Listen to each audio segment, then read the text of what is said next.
Hej, her er lige en kort video til at vise, hvordan det er, I skal modtage bøger nu, når I er begyndt at overgå til at købe med klargøring.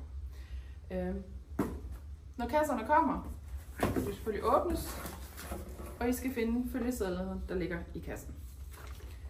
Derefter så begynder I at tage bøgerne op, en efter en tjekke, den her bog, passer den med, at den også er på en af følgesedlerne, og få det tjekket af, når de kan konstatere, at det er den.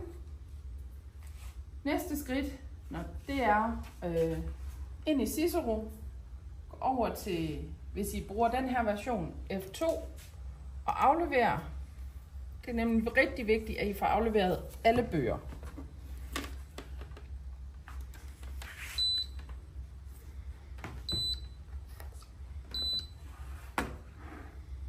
Det her trin kan I også gøre over på selvbetjeningsautomaten, hvor børnene bruger.